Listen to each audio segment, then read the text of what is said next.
36 సంవత్సరాల కాలం పాటు ఉపాధ్యాయ వృత్తిగా కొనసాగడం అంటే సాధారణమైనటువంటి విషయమే కాదు. మరి అలాంటి అద్భుత అవకాశం ఆయనకు వచ్చింది.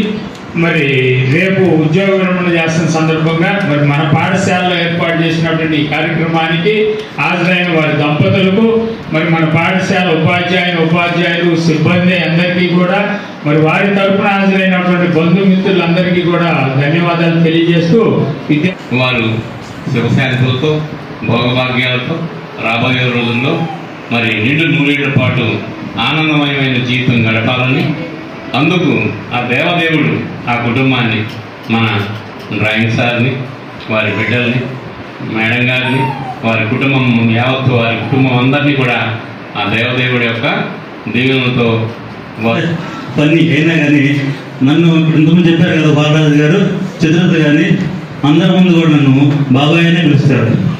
మా అన్నయ్య గారు అబ్బాయి అన్నమాట, అందువల్ల అలా పిలుస్తూ ఉంటారు. చిన్నప్పటి నుంచి చాలా కష్టపడి మాషా చెప్పినట్టు నిబద్ధతతో కష్టం మీద తెలిసి అదే కష్టంతో పనిచేసుకుంటూ వచ్చారు. ఇప్పటి వరకు ఒడిదొడుకులు ఎదుర్కొన్నా కానీ. మాస్టర్కి పదవి విరమణ శుభాకాంక్షలు తెలియజేస్తున్నాను. మరి అలాగే ఇప్పుడు రేపు 1వ తారీఖు నుంచి ఈ రోజు మాతలు కూర్చొని మాట్లాడతారనేది ఒక సంతోషమైన విషయం మాకు. నేను వచ్చేసరికి స్కూల్లో ఉన్నారు.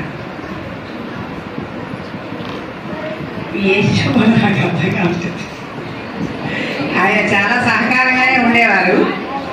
ఎప్పుడు ఏ పని చేయమన్నా కూడా చక్కగా చేసేవారు. పిల్లలకి తోటి ఉపాధ్యాయ సిబ్బంది నమస్కారాలు, పిల్లలకి నా దీవెనలు. నేను 1988 జూన్ 12వ తారీఖు కృష్ణా జిల్లా పెరించిపురం దగ్గర ముళ్ళపాడు అనే గ్రామంలో ఆయన చెప్పి స్కూల్ ముళ్ళపాడులో ముందు అక్కడ సర్వీసు జాయిన్ అయ్యాను. అదే స్కూల్లో 12.5 సంవత్సరాలు చేశాను. అక్కడే పెద్ద సర్వీస్ చేశాను. తర్వాత తెండేరు అనే కంకిపాడు దగ్గర అక్కడికి ట్రాన్స్ఫర్ అయ్యాను. అక్కడ ఒక 10 నెలలు మాత్రమే చేశాను. కొత్త జిల్లాని గుంటూరు జిల్లాకి ఇటు వచ్చాను.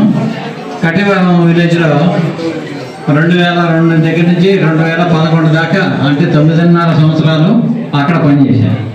అక్కడి నుంచి ట్రాన్స్ఫర్ అయ్యి కొల్లిపారు వెళ్ళాను లాంగ్ స్టాండింగ్ మీద. కొల్లిపారులో 2 సంవత్సరాలు వచ్చాను. జడ్పీ హై స్కూల్ అట్లపల్లి 13 నుంచి ఇప్పటిదాకా, అంటే దాదాపు ఇక్కడ 11 సంవత్సరాలు సర్వీస్ చేశాను. మొత్తం మీద 36 సంవత్సరాలు సర్వీస్.